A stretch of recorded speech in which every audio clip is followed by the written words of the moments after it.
Hello friends, welcome to the success Kendra. Friends, आज का जो वीडियो है वो काफ़ी इम्पोर्टेंट है। जी हाँ फ्रेंड्स, आज की इस वीडियो में हम लोग 2020 के सबसे महत्वपूर्ण टॉपिक नई शिक्षा नीति यानी न्यू एजुकेशन पॉलिसी के बारे में चर्चा करेंगे। इस वीडियो में हम न्यू एजुकेशन पॉलिसी से जितने भी महत्वपूर्ण क्वेश्चन आपके एग्जाम में पूछे जा सकते हैं उन सबको हम कवर करेंगे। तो वीडियो इंपॉर्टेंट है, वीडियो को आप कंप्लीट देखिएगा। अगर चैनल पर नए आए हैं तो चैनल को सब्सक्राइब कर लीजिए और साथ ही साथ इस बेल आइकन को भी ज़रूर प्रेस कर लीजिएगा ताकि जब भी मैं वीडियो अपलोड करूं उसका नोटिफिकेशन सबसे पहले आपको मिल जाए। तो चलिए फ्रेंड्स, बिना देरी की आज का सेशन स्टार्ट करते हैं। वीडियो पसंद आएगी तो वीडियो को लाइक और शेयर ज़रूर कीजिएगा। पहला प्रश्न देखिए, इंपॉर्टेंट क्वेश्चन है, गणतंत्र भारत में पहली शिक्षा नीति कब आई थी? तो थोड़ा सा हम शिक्षा नीति के इतिहास के बारे में भी जान लेते हैं। तो पहली शिक्षा नीति जो है ये सन 1968 ईस्वी में आई थी और उस समय भारत के प्रधानमंत्री श्रीमती इंदिरा गांधी जी थी, याद रखिएगा। फ्रेंड्स, वीडियो को कंप्लीट देखिएगा। निश्चित रूप से यहाँ से 1 से 2 प्रश्न आपके आगामी सभी एग्जाम्स में पूछे जाएंगे क्योंकि यह शिक्षा से संबंधित है और आप सभी शिक्षा से ही जुड़े हुए हैं। तो देखिए, गणतंत्र भारत में जब पहली शिक्षा नीति अपनाई गई थी उस समय भारत के प्रधानमंत्री कौन थे? तो पहली शिक्षा नीति सन 1968 में अपनाई गई थी और उस समय भारत के प्रधानमंत्री श्रीमती इंदिरा गांधी जी थी। ऑप्शन सी जो है सही आंसर हो जाएगा। तीसरा क्वेश्चन देखिए, पहली शिक्षा नीति किस आयोग के सुझाव पर अपनाई गई थी? ये काफ़ी इंपॉर्टेंट क्वेश्चन है। तो पहली शिक्षा नीति जो है यह कोठारी आयोग के सुझाव पर अपनाई गई थी, याद रखिएगा, कोठारी आयोग। नेक्स्ट देखिए, पहली शिक्षा नीति में कोठारी आयोग ने जीडीपी का कितना प्रतिशत शिक्षा पर खर्च का सुझाव दिया था? तो देखिए, पहली शिक्षा नीति ये जो कोठारी आयोग के अनुशंसा पर अपनाई गई थी, इसमें कोठारी आयोग में कहा गया था कि भारत का जीडीपी का जो 6% होगा वो शिक्षा पर खर्च होगा। लेकिन दुर्भाग्य की बात है, ऐसा हुआ नहीं है और वर्तमान में मात्र 4.43% जो है जीडीपी का शिक्षा पर खर्च किया जाता है। तो आप ये आंकड़ा भी जरूर ध्यान रखिएगा। नेक्स्ट क्वेश्चन देखिए, क्वेश्चन नंबर 5, गणतंत्र भारत में दूसरी शिक्षा नीति कब आई थी? तो पहली 1968 में आई थी और दूसरी शिक्षा नीति जो है ये कब आई थी? ये आई थी सन 1986 ईस्वी में और इस समय भारत के प्रधानमंत्री राजीव गांधी जी थे। ठीक है, ध्यान रखिएगा। छठा प्रश्न देखिए, दूसरी शिक्षा नीति को कब संशोधित किया गया था? इसमें अमेंडमेंट इसका कब किया गया था, कब इसमें संशोधित किया गया था? ठीक है, ध्यान रखिएगा। तो इसको सन 1992 में संशोधित किया गया था और उस समय प्रधानमंत्री पीवी नरसिम्हा राव थे। ये भी प्रश्न पूछा जा सकता है, जरूर ध्यान रखिएगा। 7 नंबर देखिए, अब बात करते हैं थोड़ा सा नई शिक्षा नीति के बारे में। ठीक है, नई शिक्षा नीति न्यू एजुकेशन पॉलिसी NEP, ये जो शॉर्ट फॉर्म है इसका जरूर आप याद रखिएगा। तो देखिए, नई शिक्षा नीति 2020 किस प्रारूप पर आधारित है? तो ये है 5+3+3+4, यानी ऑप्शन सी जो है सही आंसर हो जाएगा। थोड़ा सा इसके बारे में जान लीजिए। ये जो 5 का मतलब है फाउंडेशन स्टेज। कौन सा स्टेज है? Foundation stage. कहने का मतलब है कि 3 साल जो होगा ये प्री स्कूल होगा और बच गए इसमें से 2 साल, इसमें कक्षा 1 और कक्षा 2 है, समझ गए। उसके बाद है 3, तो 3 साल वाला जो है ये 5+3 है, इसमें से ये है प्रिपरेटरी स्टेज। इसमें जो है कक्षा 3 है, कक्षा 4 है और कक्षा 5 है। ठीक है, उसके बाद है फिर एक 3 का है, ये है मिडिल स्टेज। इसमें है कक्षा 6, कक्षा 7 और कक्षा 8।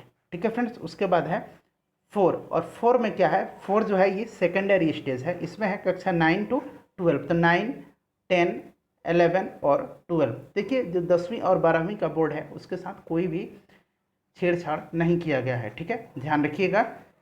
नेक्स्ट क्वेश्चन देखिए, क्वेश्चन नंबर 8।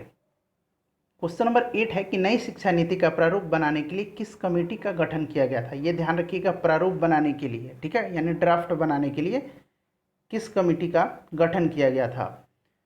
तो अक्टूबर 2015 में, याद रखिएगा, अक्टूबर 2015 में TSR सुब्रमण्यम की अध्यक्षता में एक कमेटी बनाई गई थी।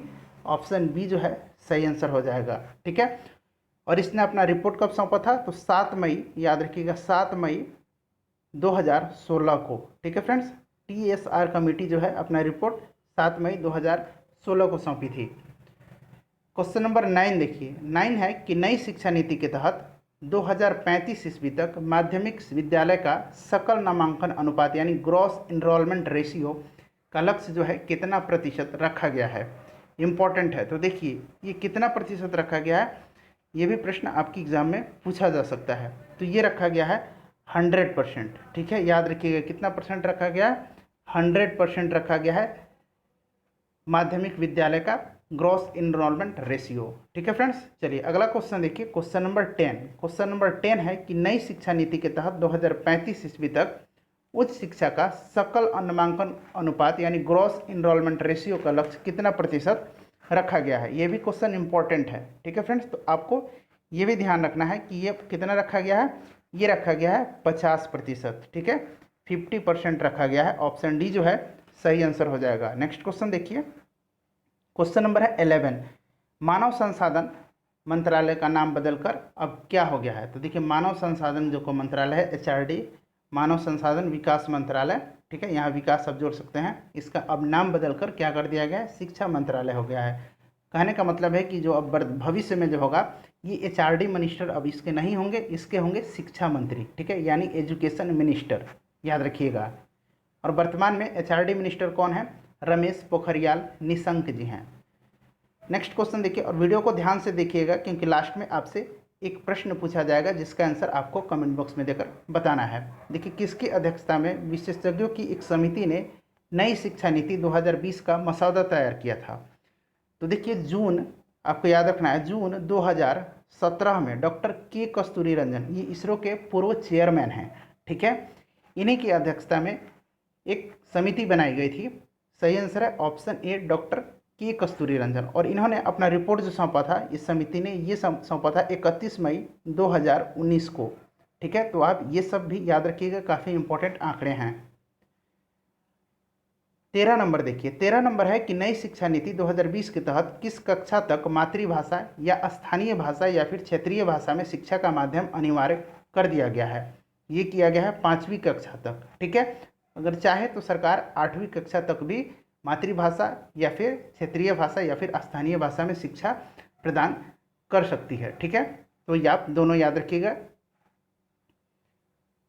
14 नंबर देखिए, नई शिक्षा नीति का लक्ष्य किस वर्ष तक के बच्चों को गुणवत्तापूर्वक शिक्षा प्रदान करना है, इंपॉर्टेंट है। तो ये है 3 से लेकर के 18 वर्ष तक के। ऑप्शन बी जो है सही आंसर हो जाएगा, 3 से लेकर के 18 वर्ष तक के बच्चों को जो है गुणवत्तापूर्वक शिक्षा प्रदान करना है इस नई शिक्षा नीति के तहत। क्वेश्चन नंबर 15 देखिए, क्वेश्चन नंबर 15 काफ़ी इंपॉर्टेंट है। नई शिक्षा नीति के तहत किस कक्षा से व्यावसायिक पाठ्यक्रम यानी वोकेशनल जो है ये पाठ्यक्रम जो है शुरू किए जाएंगे। तो ये किया जाएगा कक्षा 8 से। इसका मतलब है क्या है कि जो भी छात्र हैं किसी भी एक स्पेसिफिक जो सब्जेक्ट है उसका तैयारी करना चाहें, उसके विषय में पढ़ना चाहें तो वो पढ़ सकते हैं। जैसे कि आप बढ़ई की जो पढ़ाई है उसके बारे में पढ़ सकते हैं, ठीक है। इसी तरह के और भी जो भी वोकेशनल है, आप इलेक्ट्रीशियन की पढ़ाई पढ़ सकते हैं। तो इस तरह के जो भी वोकेशनल जो पाठ्यक्रम है यानी व्यावसायिक पाठ्यक्रम है वो 8वीं कक्षा से जोड़ दिए जाएंगे। नेक्स्ट क्वेश्चन देखिए, क्वेश्चन नंबर 16। नई शिक्षा नीति में किस कोर्स को निरस्त यानी खत्म कर दिया गया है। तो किस कोर्स किया गया है, ये किया गया एमफिल को, ठीक है, याद रखिएगा एमफिल को खत्म कर दिया गया है। अब एमफिल करने के लिए 4 साल तक का PhD करना अनिवार्य है। नेक्स्ट क्वेश्चन देखिए, NEP का पूरा रूप क्या है। तो NEP का अभी मैंने बताया कि पूरा रूप है new education policy. Option B जो है करेक्ट आंसर हो जाएगा। 18 नंबर देखिए, भारत में अब तक कितनी शिक्षा नीति अपनाई गई है। तो इसको लेकर के जो नई शिक्षा नीति है 2020, इसको लेकर के अब तक 3 शिक्षा नीति हो गई।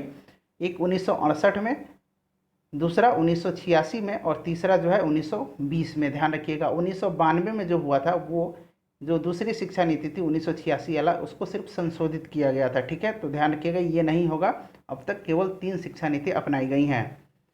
क्वेश्चन नंबर 19 देखिए, भारत में जब दूसरी शिक्षा नीति अपनाई गई थी उस समय प्रधानमंत्री कौन थे। फ्रेंड इस प्रश्न का आंसर आपको कमेंट बॉक्स में देकर बताना है। और आगे भी अगला क्वेश्चन है, इसका भी आंसर आपको कमेंट बॉक्स में देना है कि वर्तमान में भारत के मानव संसाधन विकास मंत्री कौन है। ये और हटा दीजिए, मानव संसाधन विकास मंत्री, ये टाइपिंग एरर है, ठीक है फ्रेंड्स, क्षमा चाहता हूँ इसके लिए।